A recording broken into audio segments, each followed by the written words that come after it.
When I'm looking to make an investment, I search for companies that have stability, a strong free cash flow, pay a dividend, and have a history of growing that dividend. The goal is that someday my dividends will help to supplement my income when I retire without the need to sell the shares I've worked to accumulate.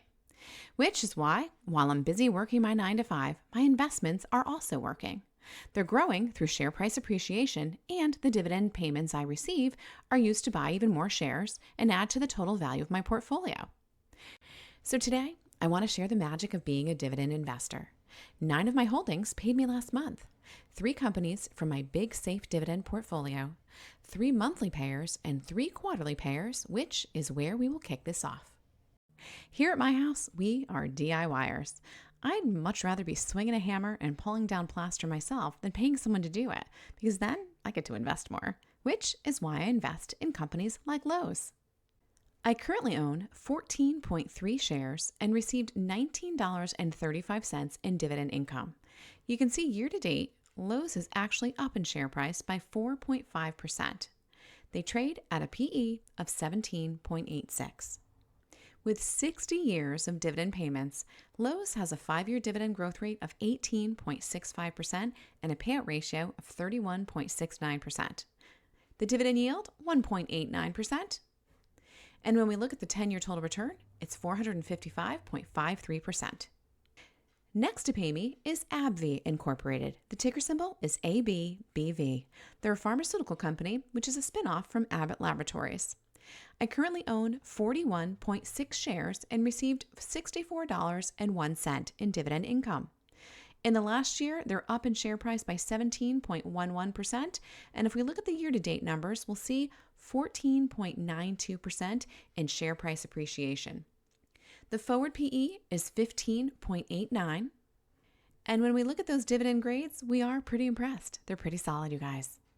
Moving to the dividend summary, we see 10 years of dividend growth, a 5-year dividend growth rate of 8.68%, a payout ratio of 53.92%, a dividend yield of 3.48%, and a 10-year total return of 427.68%. The next to pay me is none other than Proctor and Gamble. The ticker symbol is PG. And I don't know about you guys, but as I peruse the cabinets in my house, I see lots of brands that fall under the Proctor and Gamble name. I currently own 15.6 shares and received $23.79 in dividend income last month. In the last year, they're up 14.98%, and year to date, if we look at Procter & Gamble, we see a 9.89% share price appreciation. The forward PE, a little on the high side at 25.13. Looking at the dividend summary, we see 67 years of dividend growth. The 5-year dividend growth rate is 5.58%, and the payout ratio is 58.27%. The dividend yield is 2.34%, and the 10-year total return just below the S&P 500 at 172.58%. Now let's talk about my Big Safe Dividend portfolio. Back in July of 2023, I used the framework from the little book of Big Safe Dividends by Charles Carlson with my own added twist, and I created a portfolio of 18 different companies. I'll link to the playlist in the comments if you want to see the method to my madness, as well as where you can find the book. And 3 out of those 18 companies paid me in the last month, and we're going to start with Comfort Systems USA Incorporated. If you're not familiar with it, Comfort Systems was established in 1996 and is headquartered in Houston, Texas. They offer mechanical, electrical services across the United States with expertise in installation, renovation, and maintenance of HVAC, plumbing, and electrical systems for commercial, industrial, and institutional clients. In the last year, they are up in share price by 105.19%. If we look year to date, they're up 35.68%. They trade at a forward PE of 28.76, and I currently own just under a share, 0.855 shares to be exact, and received 21 cents in dividend income, which I know, not super exciting, but you have to start somewhere, right? When we look at the dividend grades, you can see they're pretty fantastic overall, with the exception of the dividend yield, but we just saw all of the share price appreciation for this company. There are 11 years of dividend growth, a 5-year dividend growth rate of 20.83%, and the dividend yield, again, they did give it an F here at Seeking Alpha, of 0.36%. But check out that 10-year total return, 1,747.07%. Next up is Graco Incorporated, the ticker symbol GGG. And if you're not familiar with this company, it was founded in 1926 and is headquartered in Minneapolis, Minnesota.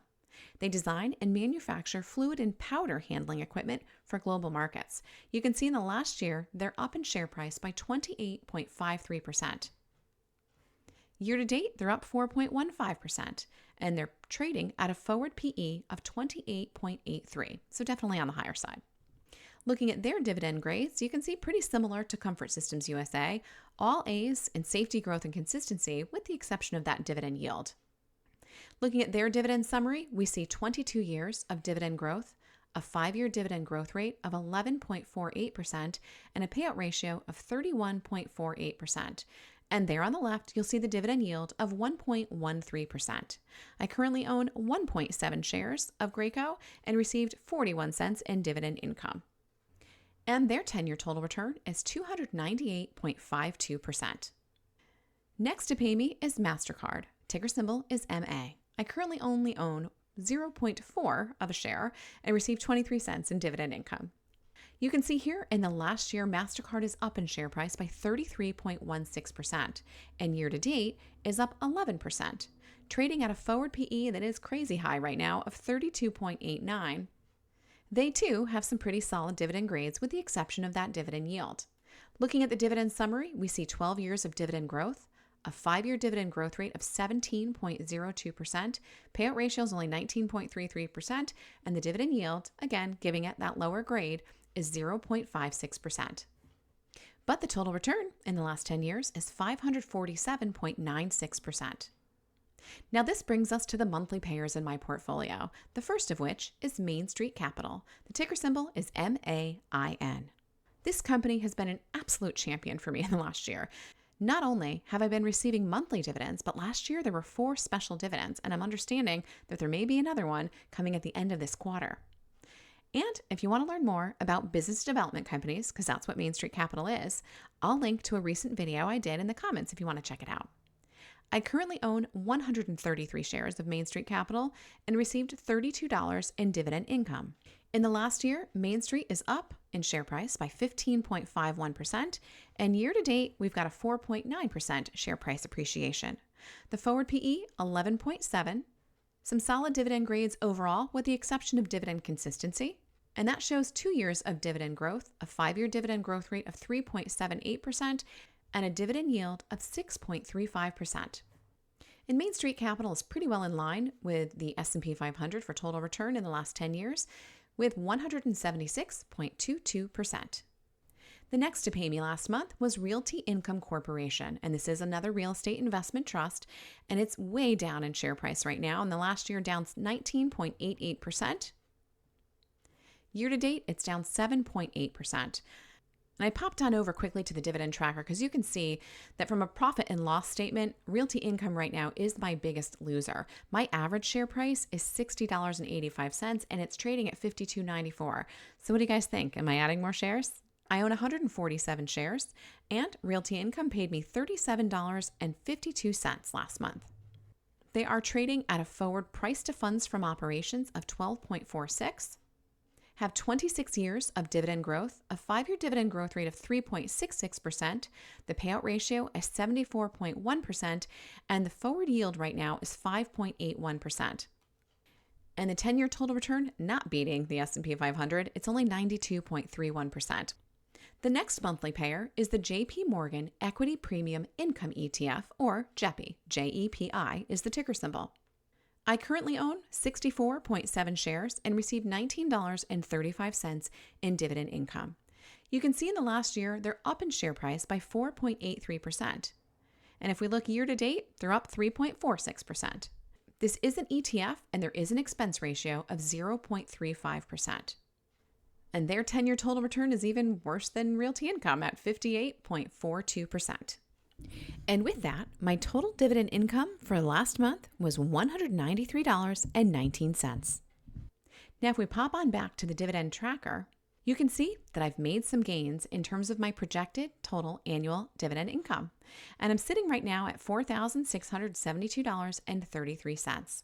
I have a personal goal to see that Patty get up to $6,000 by the end of the year, and I am saving and investing like a mad woman to get there. And if you want to see what my 4-step strategy is for the year ahead, I'll link it in the comments for you as well. But I did want to share some pretty exciting news, you guys. If you've been following me, you know that I've been on the path to prosperity. I want to be prosperous, you guys, as we all do. And my immediate goal was to hit that $100,000 mark in total portfolio value. And I'm really excited to share that I hit it this week, you guys. $101,047.80 is where it's currently sitting at right now. And I'm super psyched. It feels like a tremendous milestone.